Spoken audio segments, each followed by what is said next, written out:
My name is Abbie.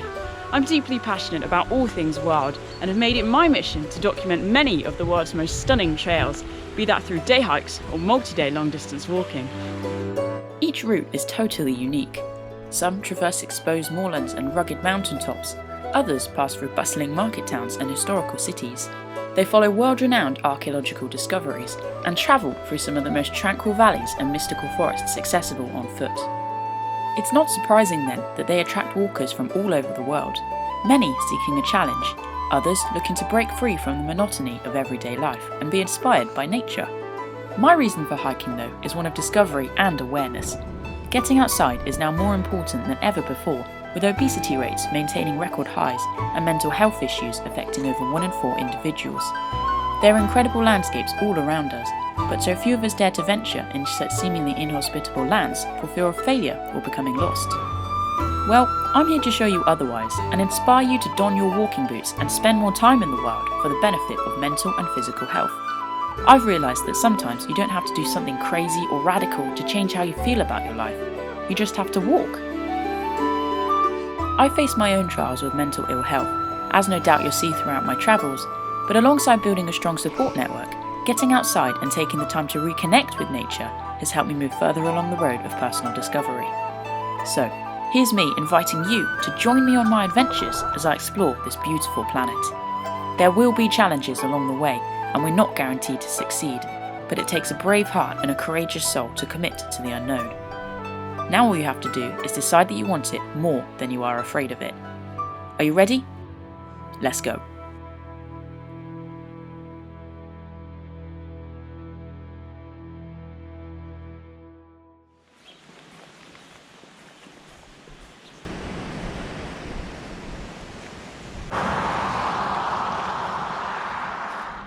Scotland has many great trails. 29 in fact hold this designation, so they're Scottish Great Trails, and they amass to over 1900 miles. Now I just so happen to be stood at the beginning of one of them, the Rob Roy Way, and behind me is said to be the oldest pub in Scotland, which I think is rather exciting. I'm not actually sure if there's a beginning plaque anywhere, so I'm just stood in front of the village green here, and this is where we're going to begin our journey. So it's going to take me 5.5 days, and I'm going to travel up to Pitlochry where the trail ends. There is a slightly shorter version, about 77 miles, but my walk's going to be about 94, I believe, something like that. I'm up here, so I thought I may as well explore the best of Scotland. Now, I'm quite excited about this trail, not because it's said to be easier than the West Highland Way, but because it's definitely going to be quieter. So the West Highland Way is said to be completed by around 36,000 people each year. It's a lot of people. But the Rob Roy Way, guess how many people roughly complete it each year? 450. What? It's crazy. So this trail was officially created in about 2002, and it received its Scottish Great Trails designation in 2012, so it is quite new and I'm here to explore, so I'm really looking forward to it. But also I'm excited to roam through some of the places that Scotland's very own Robin Hood would have walked through. Of course, it's Rob Roy himself, so we might even have the opportunity to visit his grave, which would just blow my mind, because I grew up sort of reading the stories of Rob Roy, and I just can't wait to tread through some of the places that he would have lived in and roamed through. So I think without further ado, probably ought to get moving. Before I go, it's worth me mentioning that yesterday I actually did a day's walking. So I travelled up to Scotland, I got off the train at Mulgai, and then I walked the first day of the West Highland Way, and then I stayed at Drymen camping. Now, rather hilariously, but not, it poured down then for 19 hours. It rained like it has never rained before. So everywhere is very, very wet, and it is said to rain today. There's going to be gale force winds or something like that. I'm quite sheltered here, which is wonderful, and I'm definitely sweating it out in my waterproofs, so I might need to roll up my trousers, and then we'll head off onto the Rob Roy Way. So today we have 21 miles. I've combined 2 days, so we're heading up to Callander. I don't think it's going to be particularly difficult. It might be a bit muddy, a bit wet, but there's going to be plenty to see en route. So roll up trousers, then we begin the walk. The path headed north out of the village along Old Gartmoor Road, part of the National Cycle Network, as cycle route number 7. Little did I know that this would be the first stretch of a lot of road walking. Nearly 20% of the entire route is along roads. That being said, it made for an easy introduction to the trail, surrounded by trees hinting at the change in seasons. Now there's a happy moment. Look at this. We're crossing the West Highland Way. I remember this point. last time, or last year, when I was walking the way, the weather was just like this. I didn't really know quite what it was doing. Heading up to Conic Hill, highest point for the day. Oh man, and that might mean we've got our first Rob Roy Way signs as well. Let's have a look. Yeah, there we go. Check that out. So, West Highland Way, heading off that way. And of course we are on the Rob Roy Way today, heading off that way. Super cool.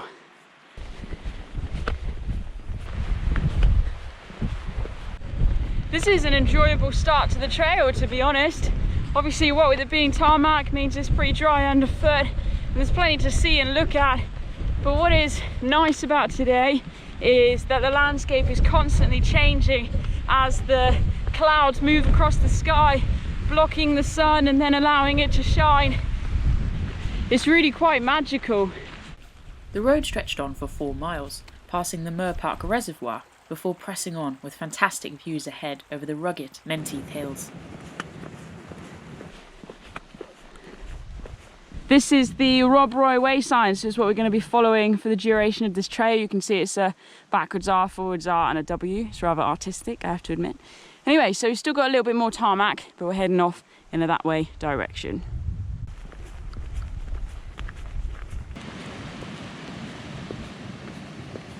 Okay, so I've just come off the trail a little bit and you can possibly hear my voice echoing, and that's because if I turn around, it's being caught in this strange looking building. So this is actually a ventilation shaft and it's part of the Loch system. So it's a Victorian engineering system that was devised or actually put through Parliament, and construction began in 1855, and the goal was to get fresh, clean drinking water to the city of Glasgow. In the early 1800s, there were multiple outbreaks of cholera, killing thousands of people, and of course the government were like, well, this is not okay. So they devised this scheme. It took 4 years to complete, and it was opened by Queen Victoria in 1859. So along the walk today, especially the first part, as we head up to the first settlement, we're going to be passing various points of interest along the scheme, and the ventilation shafts are just one of the things that we're going to be seeing. The open track continued northwards, passing rows of stones, marking a tunnel that was built between 1886 and 1903, said to be slightly longer than the first aqueduct, which I would see just a few moments later.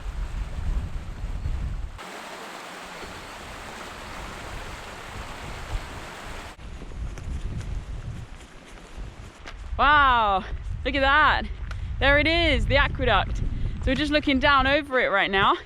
Still in fine working order, built in 1859. It's pretty cool. We get to walk alongside it for a little bit. It's just crazy that it's built here in the middle of nowhere. Look at that. At 304 metres in length, the Corrie Aqueduct was the largest bridge within the Loch scheme, and proved to be an impressive sight, though it felt rather out of place in the wild landscapes.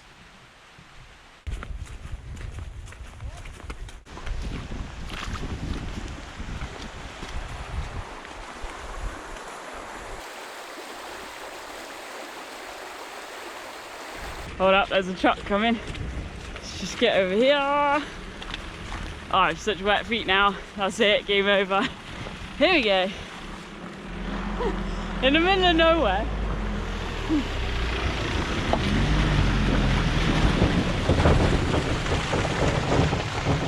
Should have asked for a lift, really, shouldn't I? Boy, come back.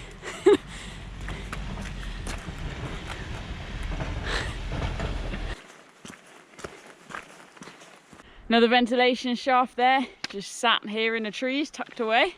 Looks pretty stoic, don't you think? I was now walking within the Loch Forest, owned and managed by Forestry and Land Scotland as part of the Queen Elizabeth Forest Park, which was established in 1953. The area is a popular place for walking, cycling and horse riding due to its extensive network of forest roads and footpaths, and is also home to an abundance of wildlife like deer, capercaillie, squirrels and woodpeckers. This really has felt like a big forest, and we're still working through it, but I've hit tarmac now, so that sort of symbolises that we're making progress to the next settlement, which is Aberfeldy, I think is how you say it. Hasn't been too many signs because there hasn't needed to be. It's just been pretty much a straight track, mostly downhill as well, which has been good. But pretty soon I'm sure we'll emerge from the forest and it'll feel like we're sort of back in civilization again. Got to admit though, really enjoyed that stretch. So peaceful, really blissful. Didn't matter what the weather was doing, just felt right at home there.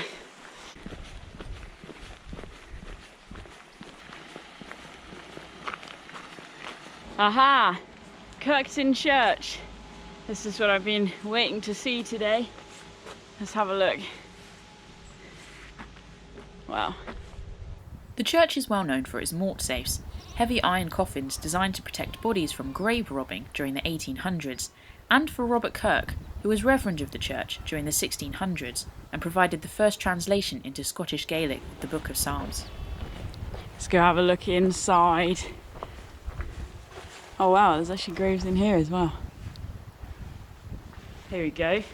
The church reconstructed. So this billboard shows the different years from 1725 when the bell, wow, that's the oldest part of the church, the bell. Gosh, that's 1725. Where's the bell? It's not here.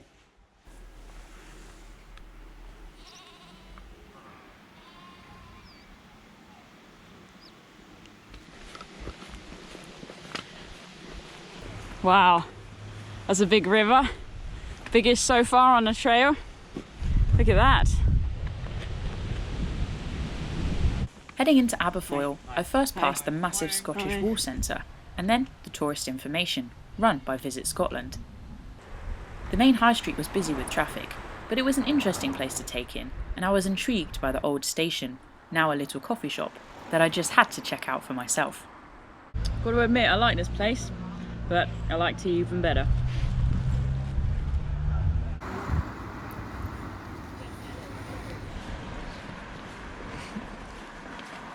So I've just left the main centre, which really was just a busy road, to be honest. Nice place, just busy road. So I'm not actually on the trail at the moment. The main trail follows the river. It doesn't actually go into the centre, so just hoping to walk on and pick it up in a minute or two. There's a sign just over there on that post saying, I think this way. I'm not sure. No, not that way. Must be on a little bit further. I've got the hiker app on my phone. I've been using it quite a bit today actually, just whenever there's junctions and I can't find a sign. So my app is telling me that I need to go that way, so obviously the main road's behind me. I've come from the village that way, but there is no sign here as far as I can see. Don't know if you can see one. Maybe not. Look at that sky. Can you see that? That is blue.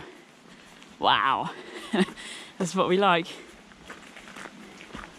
I followed the track heading north-east past the Dunans Outdoor Education Centre and then the Aberfeldy Golf Course, with fantastic views of the surrounding hills all around. We seem to have picked up a cycle path, so it's obviously really good conditions underfoot actually. I think for this stretch though, we have our first bit of like off-road or off-track walking even, so it's on a path basically. Be interesting to see what the quality of paths are like on this trail, because every trail's paths differ immensely actually. Look at these poor blackberries here all alone waiting for somebody to eat them. I must help out, do a good deed. Always sad to see them all neglected. Scottish blackberries, winning. The forest track made for easy walking, and I kept my eyes peeled for movement in the trees that might just have signalled the presence of a red squirrel. Wow, looks like we got some clear felling of the forest here. See the logs on the side of the track, and then there's just empty open space where once the trees stood. Just under 19% of Scotland is forested, much of which is owned and managed by the Forestry Commission, who harvest fast-growing Sitka spruce, which take around 35 years to reach maturity.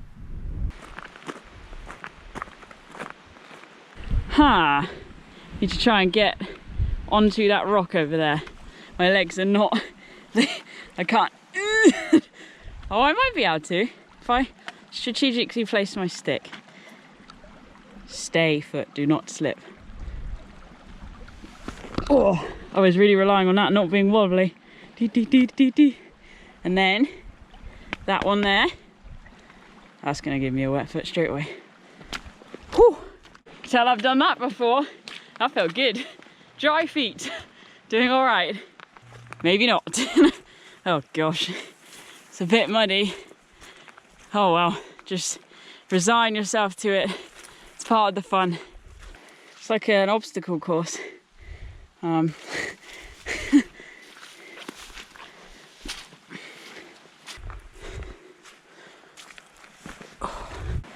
Oh, heading into the forest. Okay, we've reached the end of the clear felling. We're going into the trees. Let's hope this path stays clear.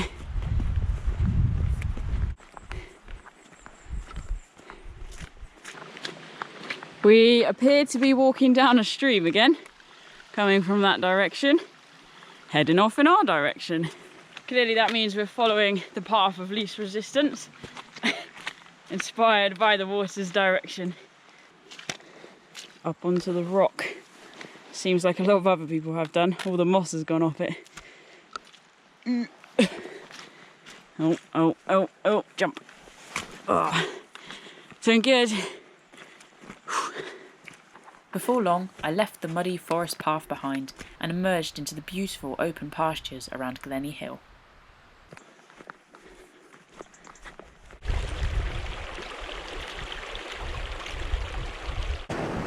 Oh, that's so nice. Look at that. Beautiful.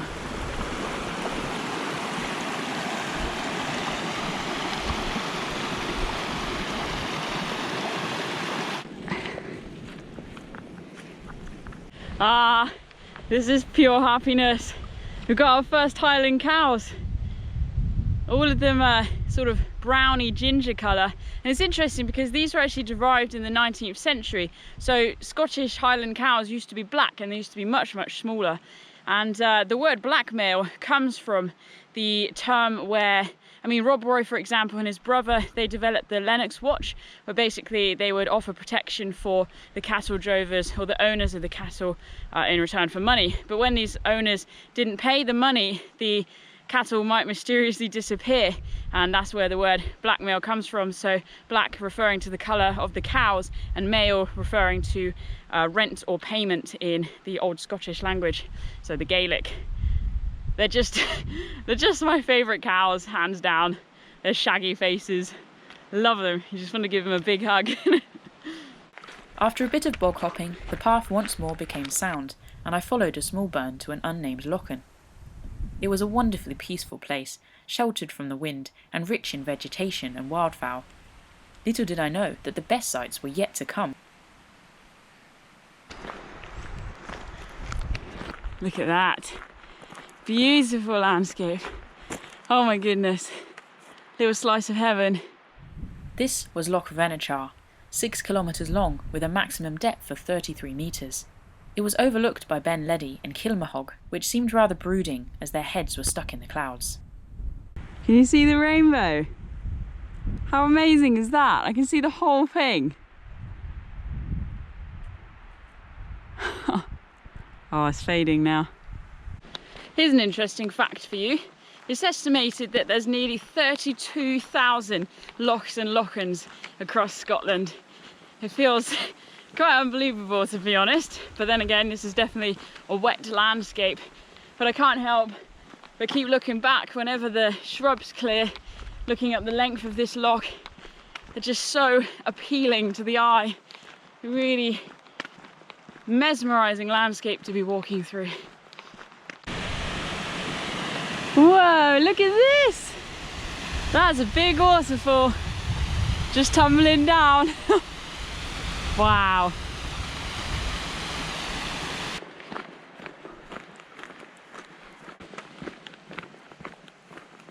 Here we are then. So we're just about to join the road that runs alongside the loch, and this road will take us all the way into Callander. So there's the last few miles left into the village now, but then my campsite is at least another mile out of the village in the wrong direction, as is always the case. 3 miles on the road. Come on then, let's go.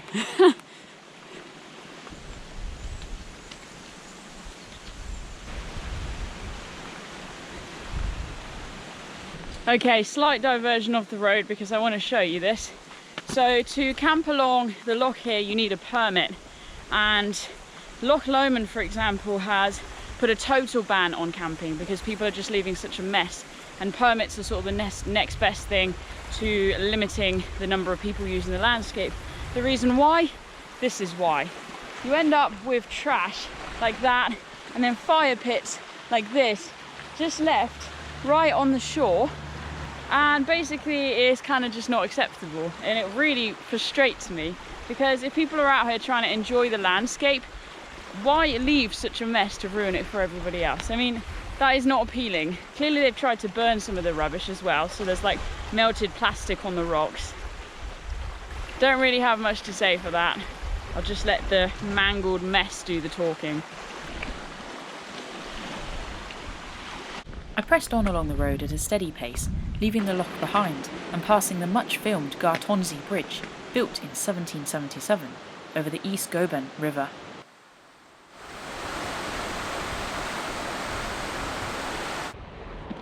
That's worth knowing. So I can now camp wherever I want beyond this point.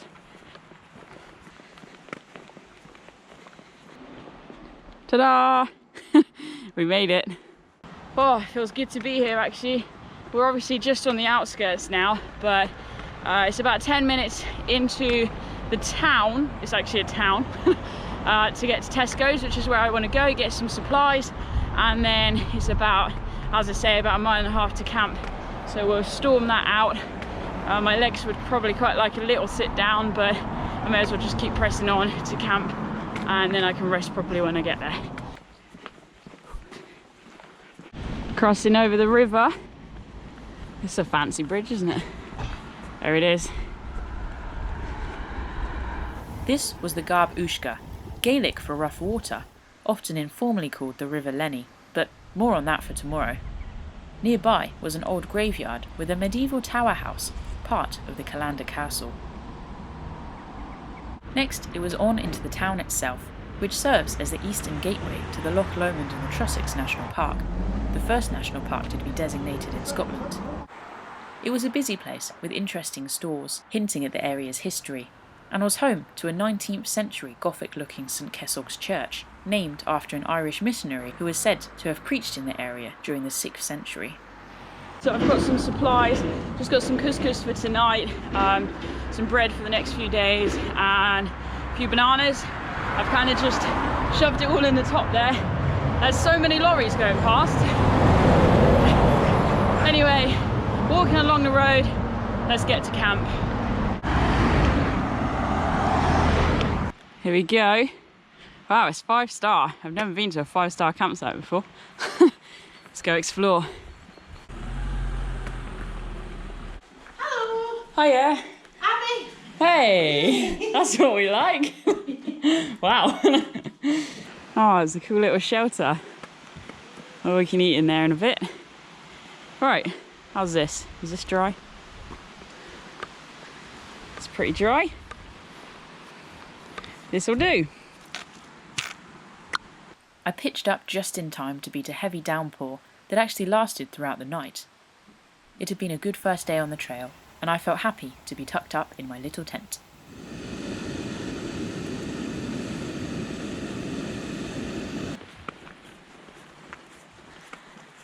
Morning. I'm back out on the main road heading to town to pick up the trail for day 2 on the Rob Way. Trying to get enthusiastic, feeling a bit knackered because every hour in the night my roll mat would explode.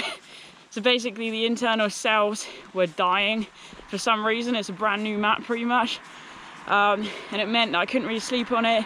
And then because I was moving around semi-conscious, I was touching the inner of the tent, and then that meant everything got wet. So this morning my sleeping bag was soaking and everything's wet. But never mind, all part of it. Just means I don't really have a sleeping mat for the rest of this trip, which is really awkward because sleep is a priority in day-to-day life, let alone on the trail. Hugely important. So I'm gonna have to do something, I don't know, make a plan. I think tomorrow I go through Killen. There might be an outdoor store there.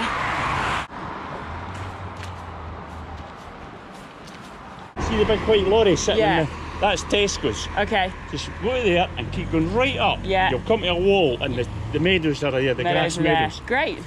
Down, you'll see, you can't miss it. Yeah. There's a zebra crossing. Okay, cool. That's Go good. down onto the meadow. All right, thanks, mate. Cheers. Bye.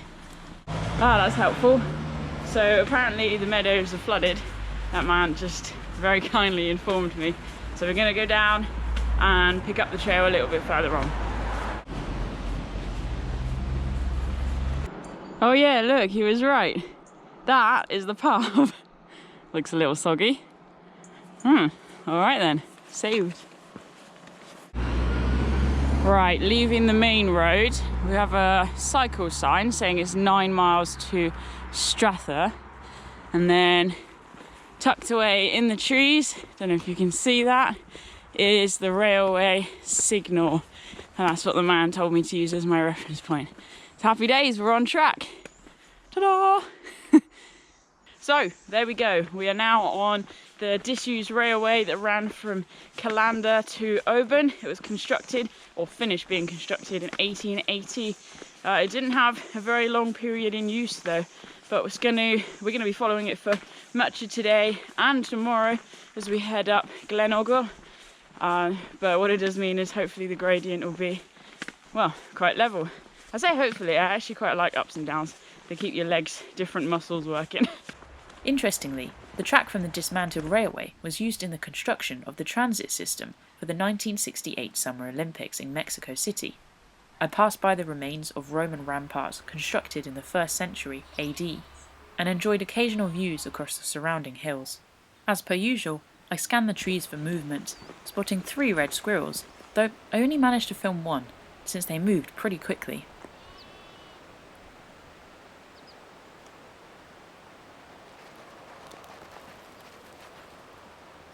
I found an apple tree. There's not many apples on it. They're a bit small. Trying to get one down. Ugh. Apples. Let's see what they're like. I don't think they're quite ripe. Scared. They're going to be really sour. Oh.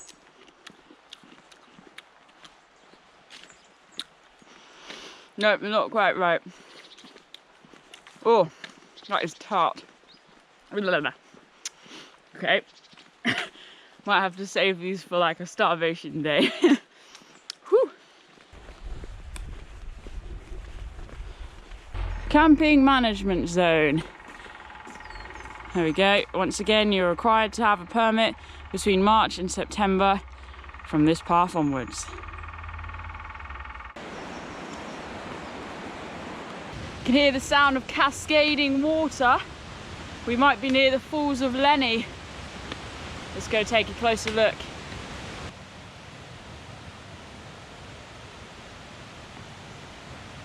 The impressive falls were a treat to behold, though to me they seemed more of a rapid than an actual waterfall. Really enjoying this stretch through the woods here. Of course, the river is just constantly roaring alongside, drowning out everything else. It's filling my head with its noise. It is actually raining. We're definitely moving into the clouds, or the clouds are moving down to us. But I seem to be reasonably sheltered under the trees. But then the greenness of the foliage indicates that it is often damp.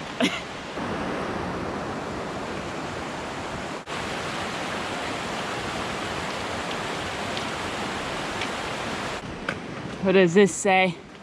Oh yeah, Ben Ledi. There's the climb. There you go. 879 meters. You can park here, head up, circle back round. Whew. 4 3/4 miles. Not today. Slowly but surely, the trail approached the southern shores of Loch Lubnaig, nestled between Ben Ledi and Ben Vorlich. It was a scenic area to be walking through, but sadly my attention was drawn to other things. I'm not going to lie, I'm really struggling at the moment. My right knee is just shredded. Yesterday it was pretty bad, but didn't want to say anything because I thought, oh, maybe it's just the distance or something, I don't know. But I recently got back from Ireland walking the Barrow Way. I had a fall there and it just really aggravated my knee. And then it's a long-time injury anyway. I've had it for over a year, and it's just very, very painful. And because I'm sort of hobbling on it, it's affecting my right foot as well. My arch is feeling super sore, but every time I like land wrong, the pain goes right up my quad. So it's a sort of interesting pain. Look at that. Looks really autumnal, don't you think? Entering into Strather Forest, I decided to take a break from the drizzle and pop into the Forest Holidays cafe, where I set about taping up my knee and negotiating a new roll mat. Oh, and drinking a lot of tea, apparently.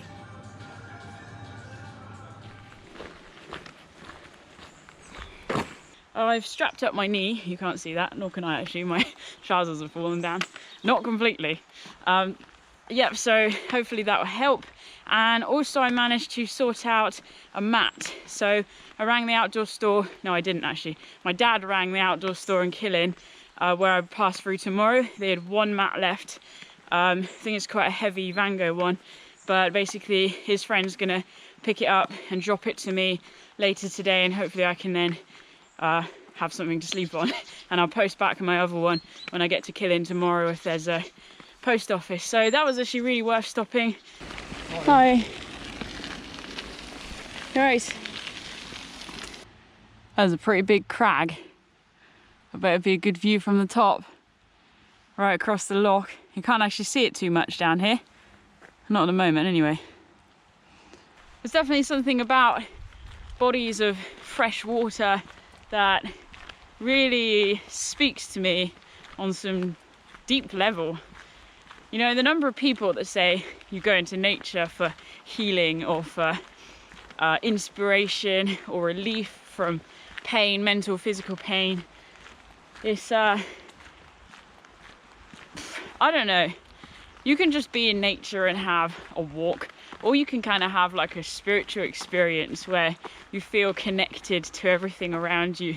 Like the trees aren't just trees, they're like a life, and the squirrels aren't just squirrels, they're like friends. And seeing the wildlife and understanding it that little bit more and knowing how it works and the whole circle of life thing, I don't know, to some people it sounds a bit hippy dippy, but to me, as somebody who, you know, has grown up in the outdoors, this is my home, this is my safe place.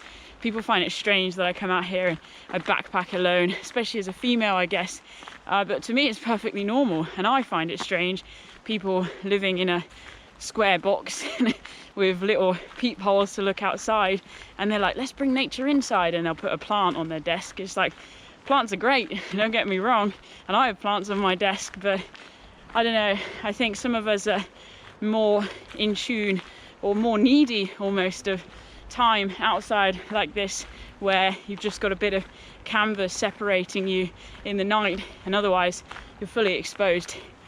And for me, these are the times that allow me to breathe. These are where I get restoration and inspiration and healing, all those things I just mentioned. I never come back or finish a trail as the same person I was when I started. I will always have learned something and grown in some way or another. Even though I couldn't see the loch, the path along its western edge had plenty to keep me entertained. Waterfalls and forests, lichens, mosses and heathers, even the occasional relics of the old railway line, like bridge foundations and pillars. Over the little grid, try not to fall in. Here we go, last mile, into town we go. The forested path opened up to cross the River Balqhidder, which flowed confidently into the northern head of Loch Lubnaig. Just slightly off route, we want to show you this. Looks like some kind of traditional building.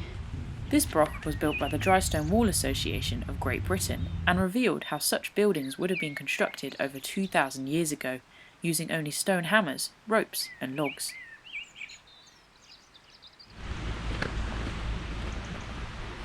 Okie dokie, joining the main road that goes through the village. I'm on a hunt for a post office. I'm going to mail back my broken sleeping mat and just really hope that everything works out getting another one today. Struther grew up around the Callander and Oban Railway in the late 1800s, though nowadays is mostly visited by tourists on the road, many of whom pop into the White Stag Inn and check out the interesting war memorial in the centre. Roll mat, bag. It's actually quite a robust bag, which is cool. But may I emphasise, this is why I always carry duct tape. I've needed it before, and I need it again. It's come to my rescue.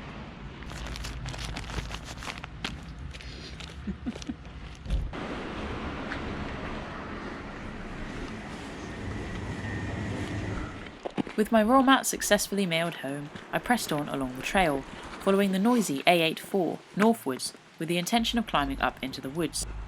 Unfortunately, I somehow missed the turning, so instead followed the National Cycle Network through the valley alongside the river.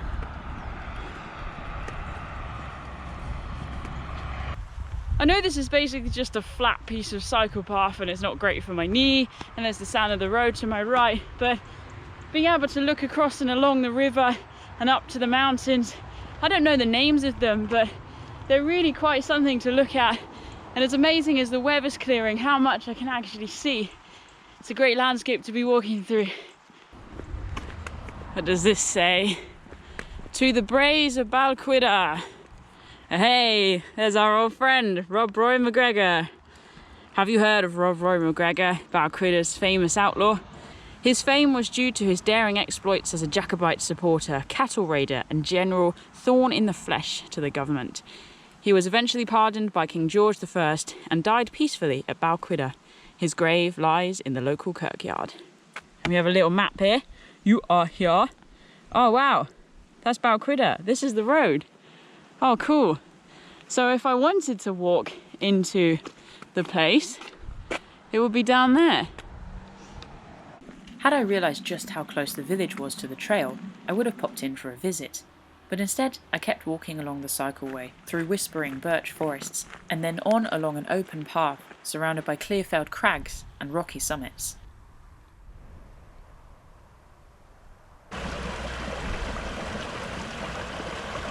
Hey, here we go. A sign for the Golden Larches. That is where my sleeping mat is. So that is where we're going.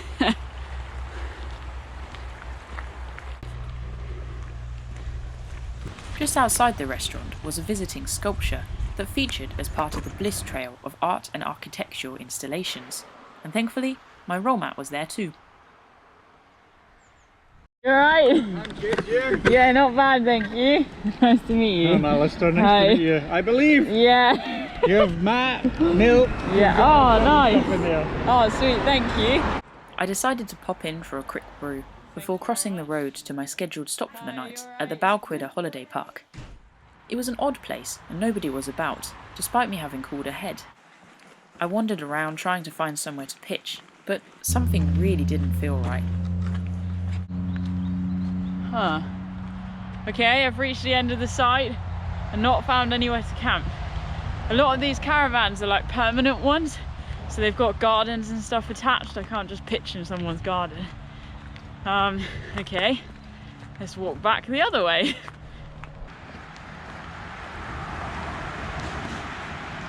Oh, it is so nice now. I've just walked back down the length of the caravan site and I have found this one patch here of grass. So I did ring them up and I did say I really want to camp, and they said, yeah, that's fine, like come and pitch wherever. But obviously wherever isn't an option.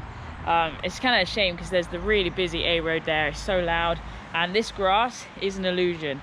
It's actually on top of the rocks like that. So getting my tent pegs and stuff in that is going to be a bit of a nightmare.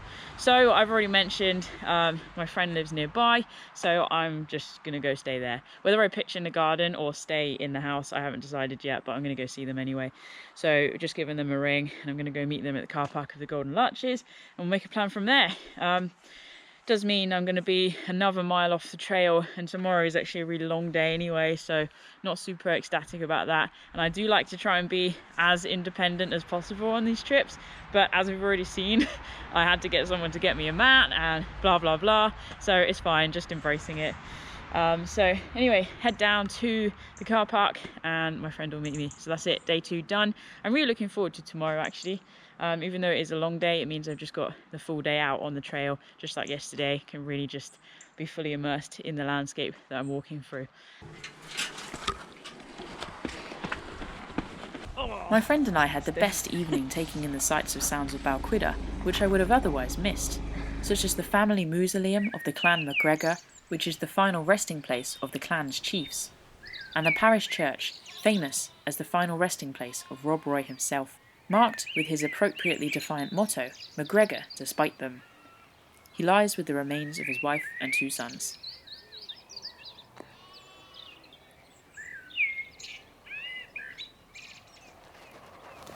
We rounded off the day by visiting the Kirkton Burn waterfall, where the path is magically illuminated during the annual Balqhidder Christmas Tree Festival, and then climbed up into the hills to Creagachurig, a grassy knoll that was the ancient rallying place of Clan MacLaurin. The viewpoint was utterly spectacular, and I will never forget the tranquility of the place as we sat and watched the sunset over Loch Voil. It was the perfect way to end my second day on the trail.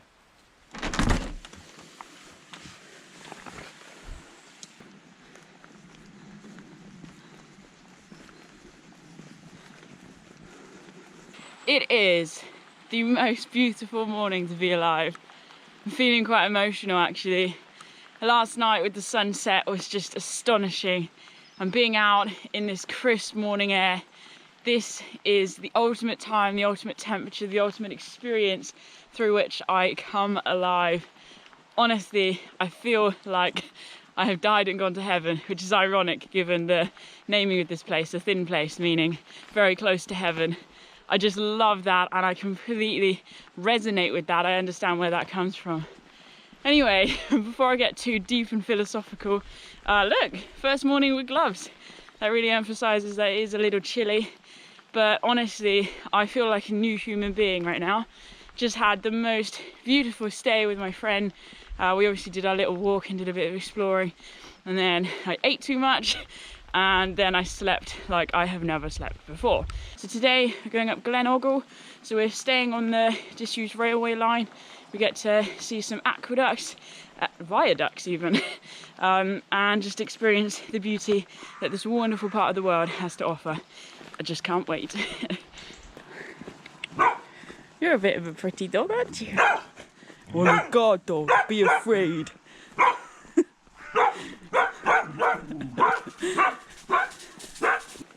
See the cycleway, this is where we crossed over yesterday. So King's house is just ahead under the bridge, and we are going this way.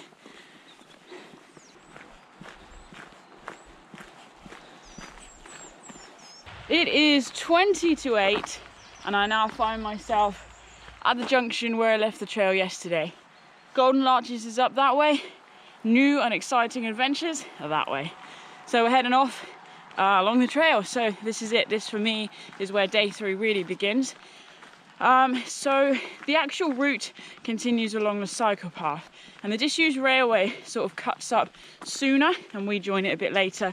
Some switchbacking trails, and then then we rejoin the railway. But I was told about another route where basically I can stay on the disused railway, and just means you get higher sooner, which would be really nice. So I'm going to try and seek out that path, and then obviously the Rob Roy Way will come back to me a little bit further on as we enter into Glen Ogle. Oh wow, that looks like some railway thing. Does that move? Ooh!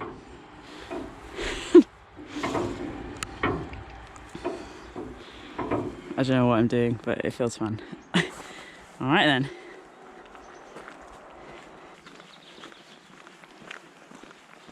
This looks promising. We've got a gate up here, and the cycle path continues that way. I was told to look for a gate, so I'm hopeful that this is the way I need to go. I bet it's going to be squeaky. Oh, I don't even need to... Okay, yes I did. There we go. Challenge conquered. Through the gate. Check it out. The sun has joined us for the day. Gloriously. Oh my goodness me. Look at this. Oh, I feel so good. Good morning, sun. You are so welcome here. It's wonderful to have you by my side today. Breathing it in. Let's press on. I made good progress along the old railway line, thankful to be away from the rushing traffic of the A road and now surrounded by the blissful ambience of nature awakening to the day. Once again, there were plenty of railway relics to take in, such as old footbridges and tunnels. Then, ahead, I spotted one of the main sights for the day. Whew! First views down over Loch. Gosh, that is pretty beautiful today. Wow. Already glistening in the sunlight.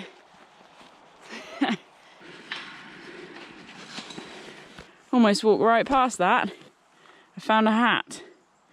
Let's see if it fits. Hang on. Put that one on there. This one on there. Let's try it on. Size 58, it's a bit big. I feel like I need to go on an African safari. Whoa, look at those gazelles. Right. Someone will want that hat. There we go. There we go. Let's go. For 3 miles, route follows old railway across steep terrain prone to erosion, slides and falls due to adverse weather conditions and ongoing natural processes. Exclamation mark. Beware. Let's go.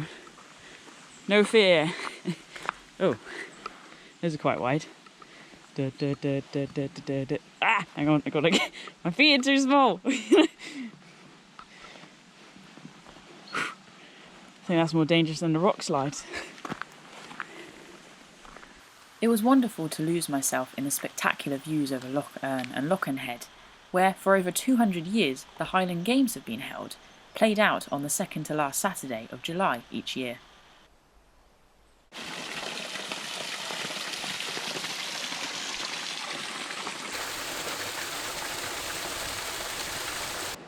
That is a very big rock. It must have fallen down from the rock face.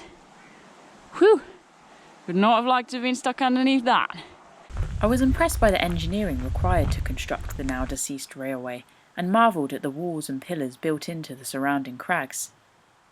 Soon though, the woodlands gave way to open views across the busy A84 and up over Mille Buet and Munro sitting at 719 metres above sea level.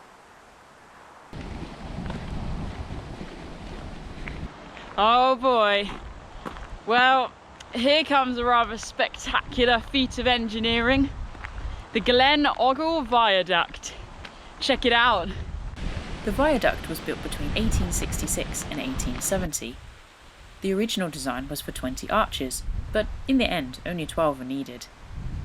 It was a pretty cool sight, standing defiantly as it looked over the glen. This feels cool.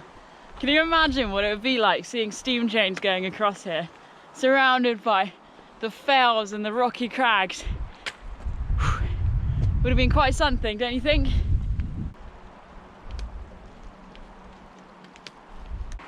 Next, it was on along the path to a small lochen, which would have been a serene spot if it weren't for the noisy A road.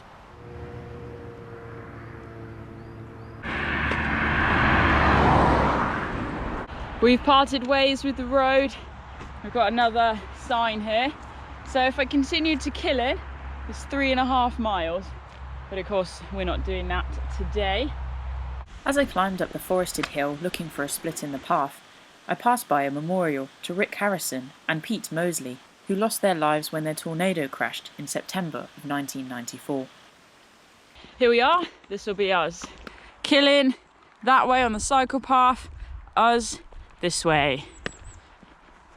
We are basically going to be climbing now for the rest of the afternoon, just steadily for most of the time. Apparently the route coming up from Killin, where we'll be rejoined by the trail, is a little bit steeper, but this will make a change because the last 2 and a bit days have been relatively level, to be honest. I think I need to remind myself of what an incline is. The forest was dark and cold, and all light was blocked, except when the trees thinned, and then I was swathed in a warm glow and enjoyed views west over Ben Moor and Stob Bien. I've made a friend. You just landed on my leg. Hello. Hey,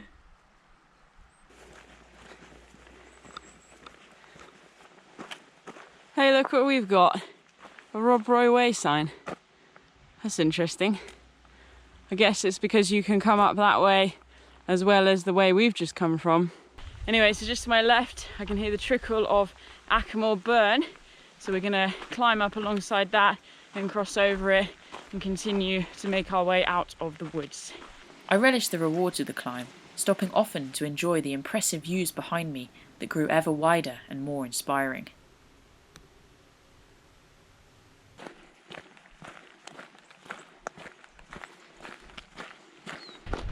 Can you see the rainbow up ahead? Just forming there. Seen in lots of colours. Upon reaching a big mast, I found myself overlooking the Achamore forest. Well, what was left of it, since most of the area had recently undergone extensive clear felling. Looking north though, I could just about make out the shimmering waters of Loch. Here we go, joining the road. So we've got a mile up to the Lochen. A mile, that is. Oh, that is a very painful mile. God, my leg is getting worse by the minute. It's kind of like a weak pain. It just feels like the joint is really unstable. It's like not taking my weight. And I can feel that my hamstring and my quads are both compensating. My IT band feels super tight. I might try and roll that out when I get to camp tonight. Just my whole leg feels messed up and my left leg's like, you're all right over there. So just gotta keep moving nice and steady. Crossing over Altdurg, I stopped once more to enjoy some of the best views on the way so far, with hamlets and forests, valleys and rivers, all framed by peaks on every side. Then I continued on to Loch and Brieclech, actually a reservoir with a massive dam that provides hydroelectricity for 3 separate power stations in the valley below. That's a really weird landscape. You can see how low the water is, but it just kind of looks so out of place in its surroundings. Just the browns and greens of the fells, and the loch is just grey. I guess it's reflecting the sky a little bit. It's getting more overcast.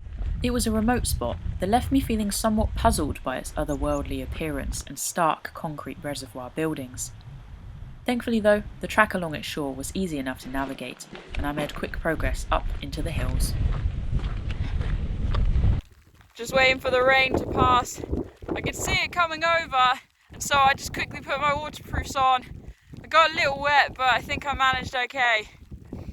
It'll be over pretty soon.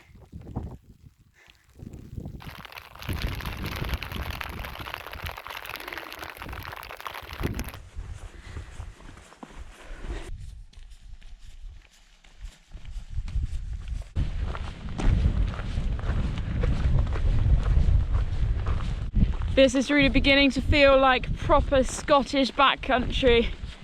This is the type of landscape that Rob Roy would have been so skilled at moving through. Can't believe he managed to stay as an outlaw for 10 years. And this is where he'd be hiding, in lands just like these. Hey, there's Loch. You can just see it there. That's good, at least we know we're going in the right direction. Much to my surprise, I suddenly found myself stumble upon a massive hydroelectric pipe, a huge scar in an otherwise untouched landscape. Thankfully though, I didn't have to follow it for too long. Okay, so we've reached a corner in the pipework, and this is where we join a footpath now that'll take us down to the road along the shores of Loch. So we say goodbye to the monstrosities, is that a word? It is now. Pipeline, goodbye, we won't really miss you too much. And guess what? There's actually a sign and a rather epic view.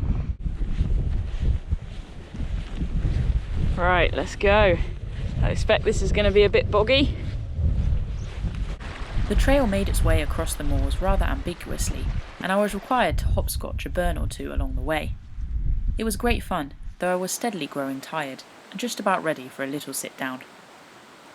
Any idea how I get through that? That is tied very shut.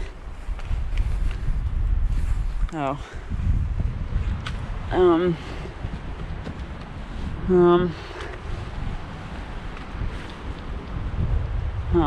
There we go. I don't like it when farmers do that. That's a public right of way and they've just tied the gate. Right, let's try and get over this wall thing.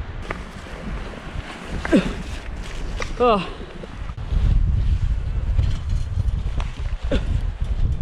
Oh. Go.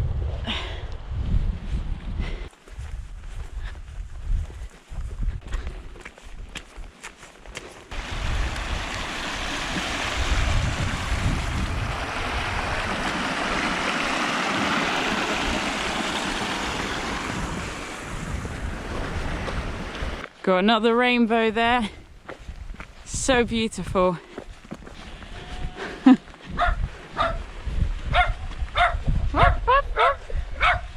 I have absolutely hit the jackpot. Look, plums. There's this branch that's fallen down. I couldn't reach any others. And they're so ripe and they're just being left here. And they taste so good. I've been so hungry today. I just haven't bothered taking my pack off to eat anything because I'm trying to make sure I've got enough for the next couple of days. Now I have plums. Man, that is so sweet.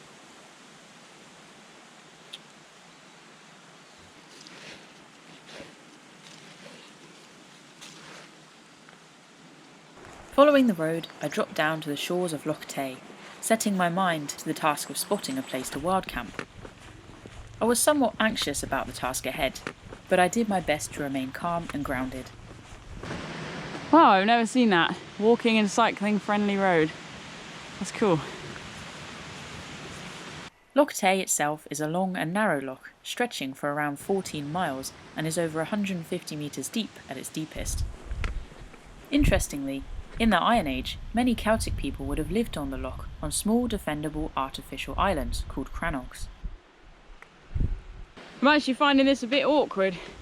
I mean, I wanted to make a fair bit of progress along the loch anyway, so I'm just still walking, but I didn't realise there was quite such a gradient down to the loch. And also, it's just fields. Fields and fields and fields, mostly full of livestock, sheep and cattle. And it kind of feels really wrong going into them and pitching up. But also I want to be beside the loch, not next to the road if possible. So I'm still walking, feeling quite tired now. It's getting late, but we'll see what we can make of this.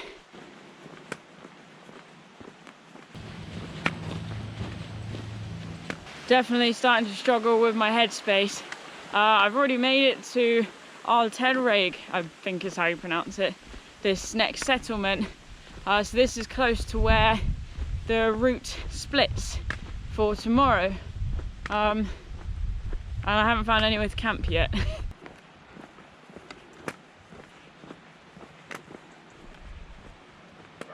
Huh. Okay, so that's the junction for tomorrow. I'm not supposed to be here right now. It's not great, really. Eventually, having long since passed by where I'd hoped to stop for the day, I jumped a fence and headed to the shores of Loch Tay. Okay, I found a field, I've left the road. I'm going down to see if I can get to the side of the loch or somewhere flat because it's very hilly. Oh, it's so beautiful. It's just getting quite late now. Let's see if we can get down to the shore of the loch. There it is, we made it. Oh, yes. Woo. Wow, this feels like an adventure now. Oh, okay.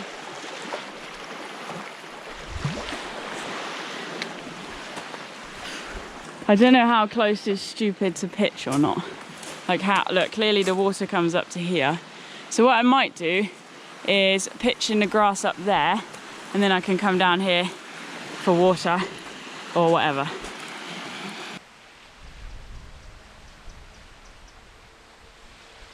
Right, it's time to test out the new roll mat. So it's a Van Gogh Trek Standard. It weighs a kilogram. It's supposed to be self-inflating, so that might save me some breath. It's a rather snazzy blue colour. I've got to admit, I like the blue colour, but it's so thin. It's 2 centimetres. I'm used to 6 centimetres, so like up here. But it's something to sleep on. It's definitely a bit shorter than my other one. And actually, if I sit on it, ooh, so I don't bottom out, which is good. So I am protected from the ground. As long as I can sleep tonight, then I'm sure I'll be fine. So that is it. What day is it? I don't even know what day it is. 3. Day 3 on the trail. Is it day 3 or day 4? Day whatever it is, done on the trail. That was a good day, actually, apart from my knee. I do have a confession. I've been thinking a lot more carefully about whether it's sensible to be doing the extension on the Rob Roy Way or not. That bit that makes it up to 95 miles, so essentially it's 2 days. It kind of just goes through the mountains. It's quite exposed, but it's supposed to be really beautiful. Obviously, I'll be wild camping again tomorrow night. And I don't know, I'm going to see how my knee is in the morning, because at the moment, if it was like how it is today, then I don't think it's sensible to do that long extension. I use my body every single day for my work. You know, I'm very physically active, and if there's an injury, then it puts everything on hold. And what I don't want to do is push my knee too far and find that I've injured it, you know, where I need to take more time out. At the moment, it's just about functioning. It's painful, but it's functioning. I just don't want to push that too far. I want to make sure I'm respecting my body and not just being stubborn, because I'd really like to do that long stretch, but I just don't want to choose to do that and then cause myself further injury, if that makes sense. But anyway, that's all of tomorrow's problems. I'll decide in the morning. So I'm just going to go get some water from the loch, boil it up, have some food, and then basically go to bed, because I'm feeling quite wiped out, actually. It's been quite an emotional day. Really beautiful day, really good day, but I'm ready for some sleep. So that's what I'm going to do. I will see you in the morning.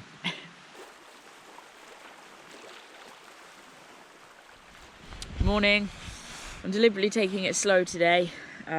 Just feeling a bit rough in here and here, my knee. It was pretty uncomfortable last night, but it's doing all right now. But I think I've definitely settled on the fact that I'm going to take the original route of the Rob Roy Way. So basically today we'll walk to Aberfeldy, where I would have been tomorrow night had I done the extension, which does feel like a shame, because I know I'm missing out a scenic part of the trail. But that's what I'm going to do. I'm going to do that. I'm not going to beat myself up about it. I've made the decision now. That's quite a big deal for me to make a decision anyway. So there we go. It was a cool and blustery morning, though I only had a relatively short day ahead of me, just 15 miles to Aberfeldy. The first 5 miles were along the road, which followed the southern shores of the Loch. It was good to be able to enjoy views over the water again, though I wasn't thoroughly impressed by the blue and black clouds, hinting at a change in the weather. The walk along the road was otherwise pretty monotonous. I was feeling really off in my headspace and struggling to handle the noise, so I kept my earphones in and marched along to tunes in the bid to keep my spirits up. At the same time, I tried to lose myself in the landscapes around me. The cloud-capped summits and monotone moors, tumbling waterfalls, bubbling burns, and colourful trees, transitioning into their autumnal colours as they said farewell to their foliage. I spotted a standing stone that aired significance, likely dating to the Bronze Age, and then, much to my delight, a red squirrel, which for once didn't run away.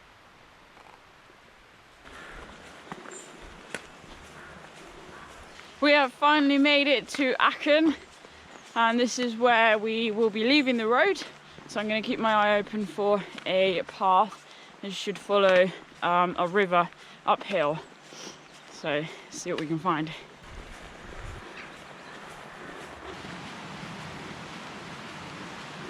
The drizzle's getting heavier now. It's kind of that like fine wet stuff that makes everything wet. I'm really having to sort of drill myself today, just focusing on putting one foot in front of the other. I'm just lacking focus, I guess, engagement. I don't really know. Knee is not super great, but right now actually my head's on other things. Anyway, look what we've got. Hermit cave. Let's have a look.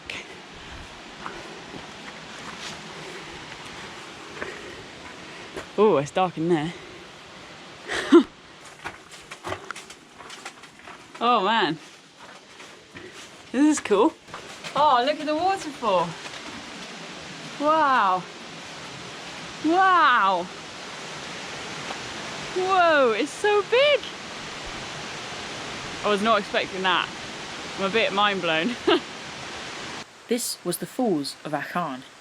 At just under 25 metres tall, it was surrounded by a wonderfully wooded gorge and proved to be a magical spot that simply took my breath away.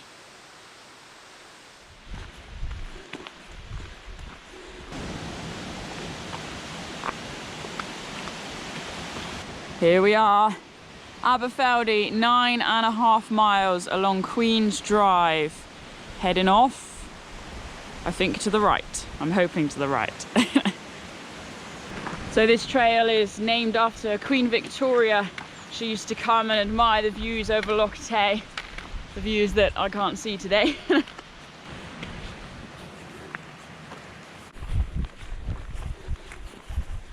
That looks like some kind of tumuli. Some old burial mound, maybe dating to the Bronze Age, 3,000 years ago or so. Just sat there in this prominent position, overlooking the loch. The weather gradually grew wetter as the clouds moved in, and I followed the lonely track through fields filled with sheltering sheep, and over little wooden bridges that each boasted some significance in their tales of construction.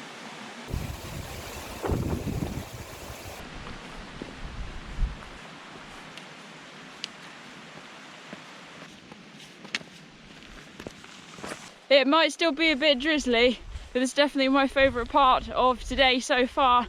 We've actually got views now over Loch, and the rainbow is just dazzling. It's really nice. And we've got a bit of sunshine on our side as well, so I don't seem to be in the worst of the weather. Loch is famous for its salmon farming industry, and I spotted a few farms from my viewpoint, as well as the village of Kenmore, sitting at the northern head of the loch.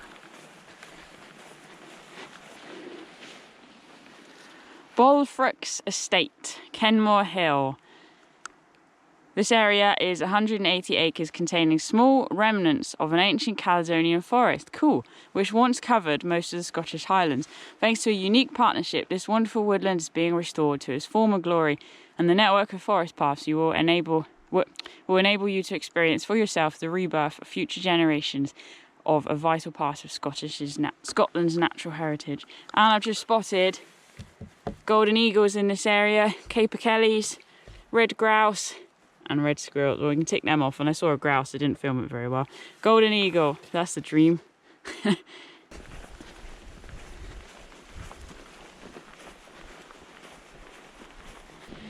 Here we go, Aberfeldy, 7 miles. And if I wanted to go into Kenmore, then I would head down the road to the left. See, the cloud's quite low over there.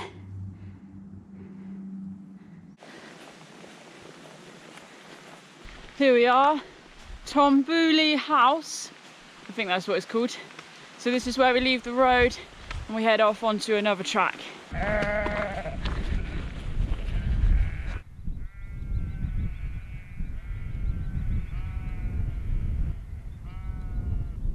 Can't really miss that sign, can I? That's a shame we're leaving a good quality track behind. Following the Rob Roy Way. Okay, there we go. Ooh, lovely.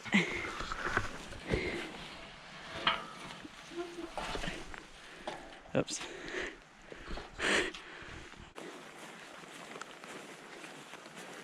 Oh, okay. We've rejoined the track. That was a random little diversion.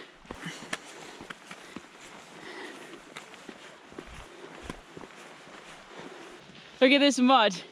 You would not want to have to be walking through that. Wow. That is deep.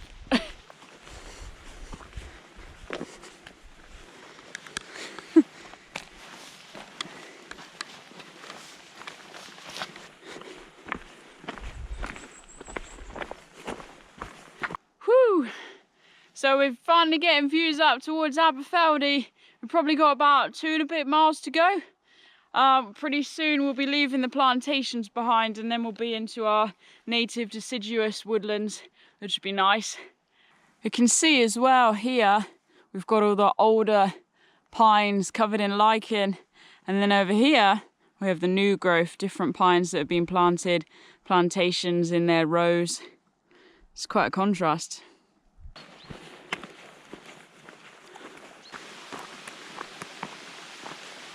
See how we're back in our deciduous forests? So you can see this is mostly silver birch here, and we've got a hazel tree here, for example, growing beside this river. There's oak up there. There's a real mixture actually, all covered in lichen, indicating this is a nice clean airspace. Here's an oak as well. I just love our native trees. I think they're really diverse and beautiful.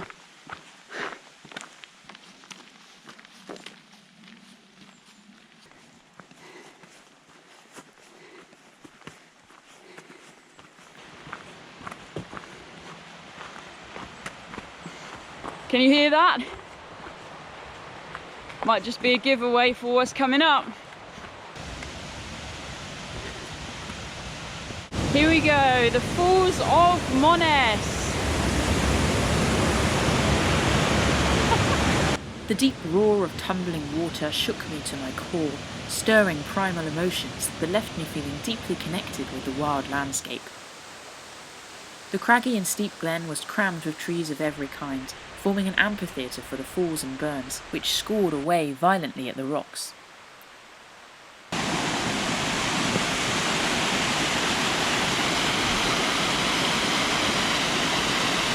I'm really enjoying this. Just the constant sound of the water and all sorts of different streams and waterfalls joining the river, and the path as well, which just zigzags, some of it stone, some of it boardwalk. It's great fun. The area is famous for the Birks of Aberfeldy, popularised by Robert Burns, who in 1787 wrote the song The Birks of Aberfeldy. Just sitting down for 5 minutes, and my friend's here actually. How you doing? It's a bit speechless. Eventually, after much oohing and ahhing, I emerged into Aberfeldy itself, dampened by the drizzle and busy with traffic.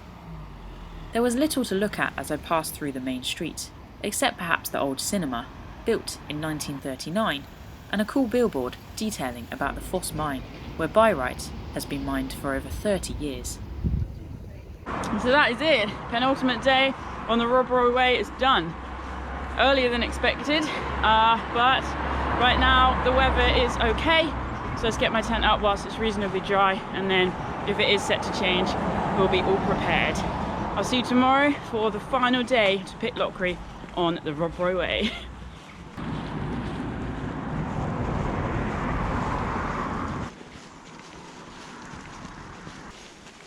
Here we go, 217. This is us. With all this space to run around in.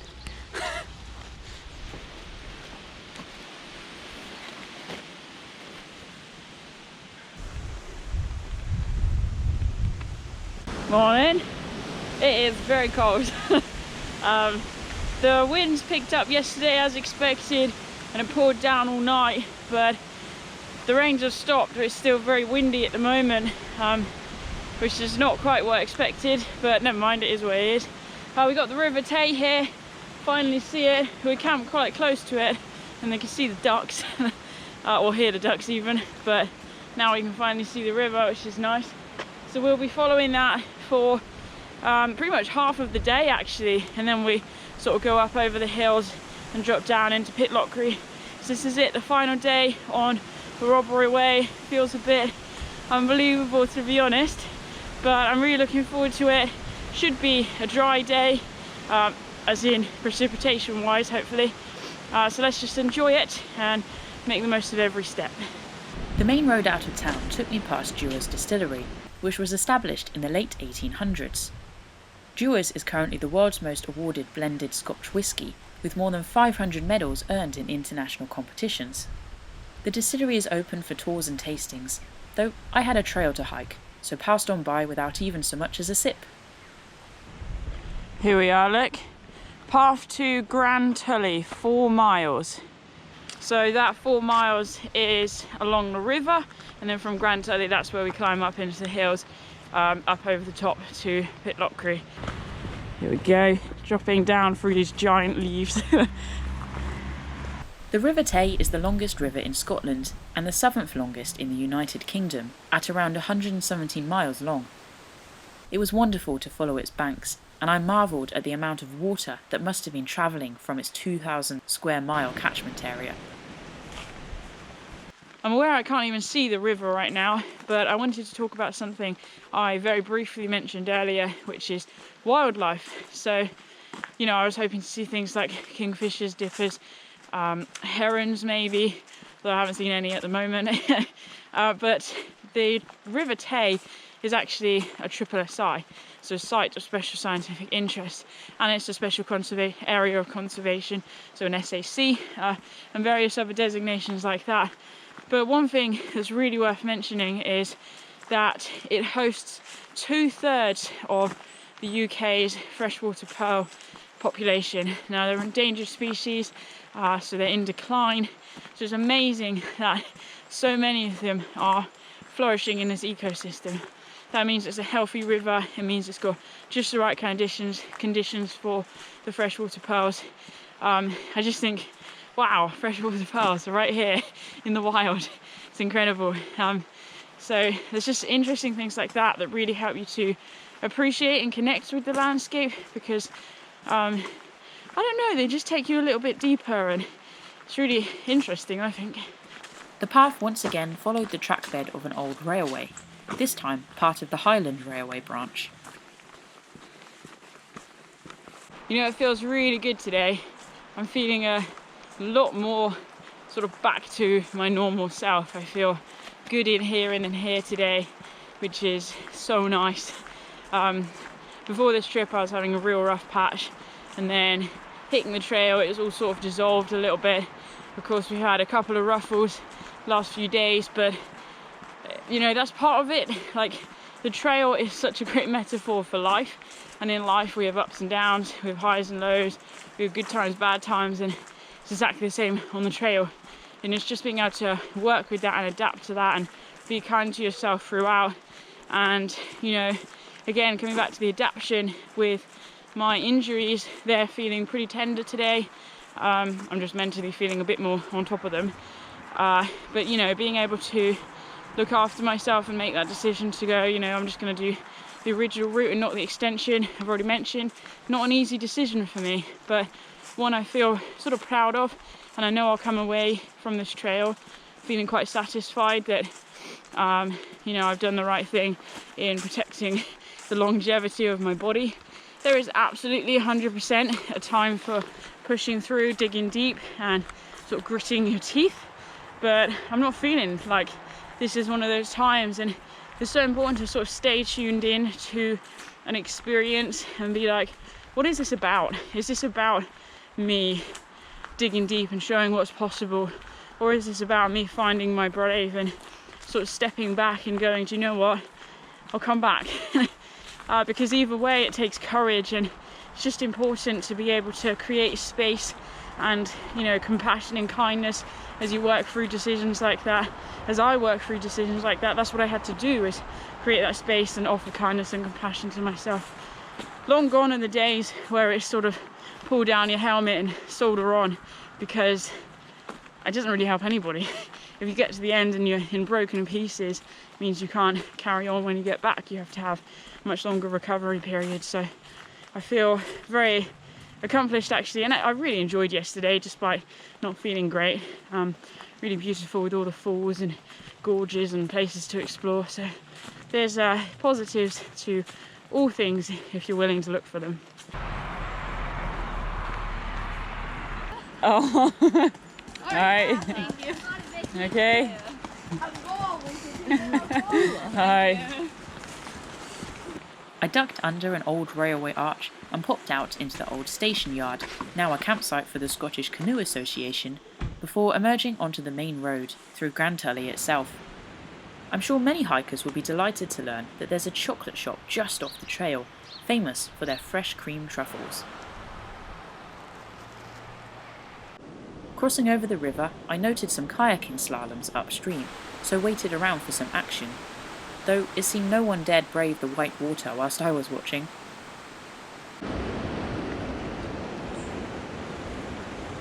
Here we go. Public footpath to Pitlochry, Rob Roy Way. The path climbed steadily into the hills, passing a rugged-looking golf course before ducking into a forest alongside Tully Powery Burn.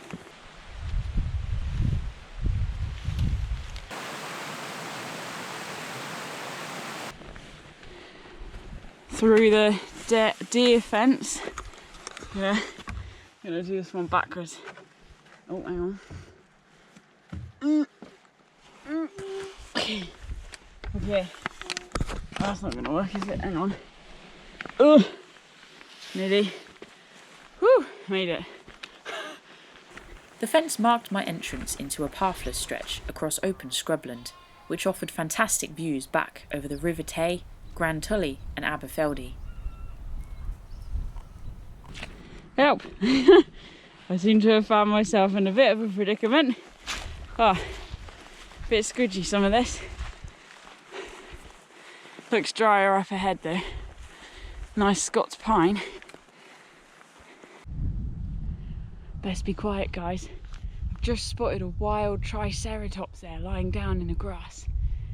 Can you see the spikes on its back and its head there? Best keep moving, we don't want it to know we're here.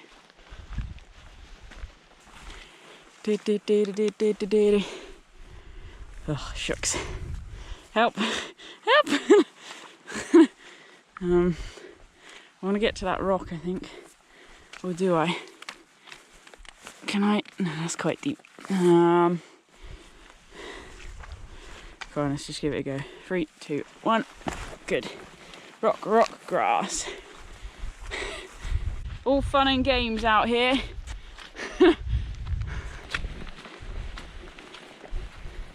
Through the deer gate. Oh, that was loud. Fonab Forest. Woohoo! Here we go then, back in the forest, and we've got 2.5 miles to go to Pitlochry. Feeling a bit terrified. Suddenly really just don't want this to end. Oh, big scar in the landscape. Wow. Forestry work. 2 miles.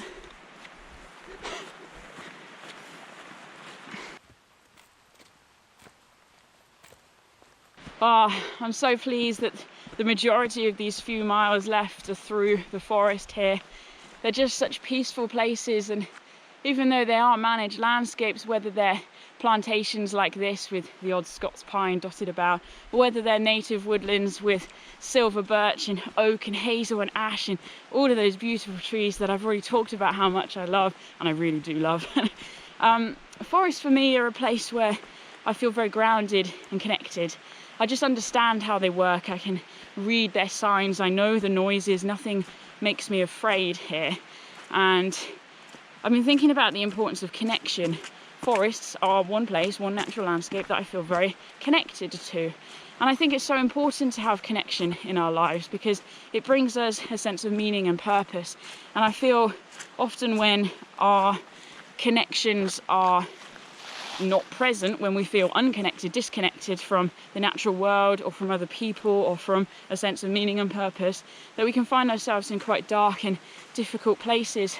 So it's really important to commit to looking after ourselves by maintaining our strands of connection, and one of those is that connection with nature. I think we're often led to believe that we are separate from nature, but we are very much a part of nature. In fact, we are nature. We have such deep roots with the world that we walk through, and I know so much of it is managed now, but it's still nature. This is still a tree. Do you know what I mean? Whether somebody has planted that or not, this tree has grown because of everything around it has provided the right conditions, and I just love that. It's a big miracle that we're permanently walking through every single day, and it really brings a sense of wonder and awe if you're only willing to open your eyes and receive that. So coming back to connection, we don't have too many forests like this down in the southwest of England where I currently call home, and that's why it's a real treat for me to be able to come here to Scotland and spend time in these landscapes where I feel like every breath, oh gosh, is literally cleaning me out. You know, we've already seen the lichen and how they indicate that this is a clean airspace, and it really feels like that. A breath feels like a breath and not just a gasp. So I want to encourage you to commit to spending time in landscapes that you feel connected to. Even if they are in faraway lands, can you do it yearly? Just head out there for a week or so, even less, a long weekend, whatever you need, just to have that space, to find that grounding and to be reassured that, you know what, you're okay. It's okay. The world has many highs and lows, ups and downs. We've already talked about how the trail is a great metaphor for that. But spending time in places that just reassure you and remind you who you are is really, really important. Much to my disappointment, the tree cover didn't last for long, and soon I was tackling a steady descent past pastoral lands into Pitlochry itself.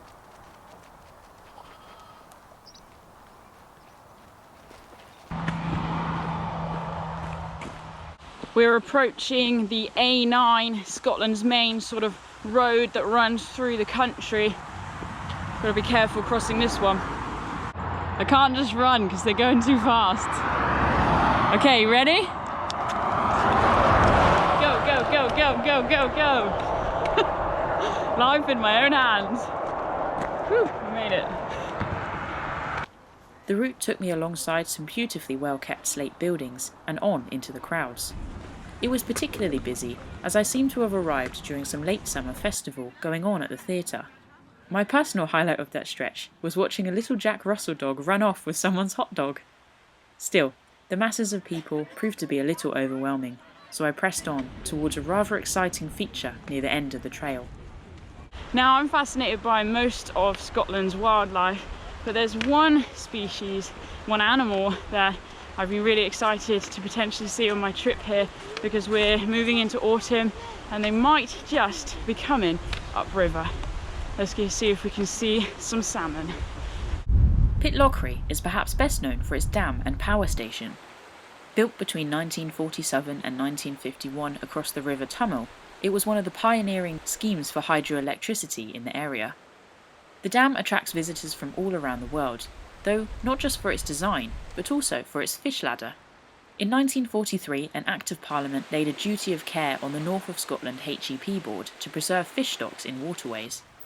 Installed in 1952, it was the first of its kind in Scotland. At first glance, the pools appear cold and empty, but then, much to my astonishment, I spotted shimmering fish swimming about, darkened by the murky waters. It was an extraordinary experience to witness these creatures on their journey back to their birth waters. Climbing higher up the dam, I was able to peer inside and see the dusty engine room, then exposed myself to icy winds by walking along its top, with amazing views both up and down the river.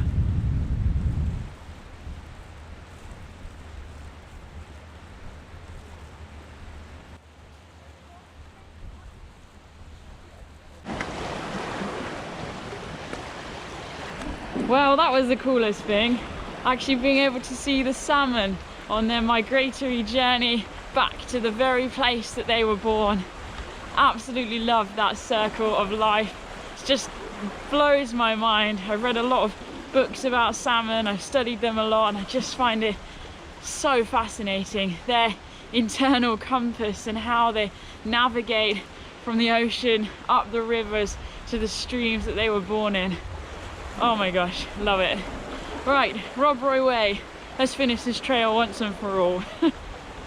The way took me over the river via a suspension bridge built in 1913 to replace a ferry that had served since the 12th century. As I made my way on towards the end of the way, I could scarcely breathe, swallowing the complex mixture of emotions that always seem to arise as adventures come to a close.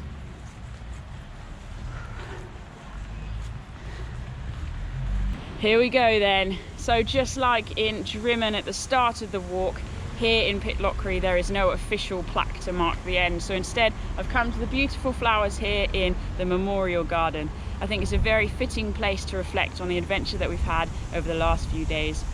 I wanted to say thank you so much for walking with me. It's been really great that you guys could come along and that I can share this adventure with you. And I hope that we have done Rob Roy proud as we've journeyed through this small section of his home country. I know that I will definitely be back very soon, but perhaps you've been inspired to don your walking boots, to head outside and to spend more time in the wild. I sure hope so. There's plenty of places to head out and explore. So guys, that's it from me. I'm going to head out and have a look around Pitlochry, and then I'm going to catch a train back to Glasgow. The adventure is over, but the end always signals the start of something new. Who knows where I'll be heading next time. Maybe I'll see you on the trail, but I'll definitely see you in the next video. Enjoy your adventures and stay wild. Pitlochry is a largely Victorian town, which developed into a tourist resort after Queen Victoria and Prince Albert visited the area in 1842. I didn't really look around much. Instead, I planted myself on the veranda of a cafe and watched the world go by, as I reflected on how the trail itself had presented little challenges, but internally I had undertaken a great journey. Dealing with mental ill health on a walk is always difficult, but for me it's generally my safe place, and I rested in gratitude, knowing that I had learnt many valuable lessons and grown stronger through the experience. I was certain that it wouldn't be long before I returned to these lands of the north, to once again lose myself in its untamed history and wild landscapes.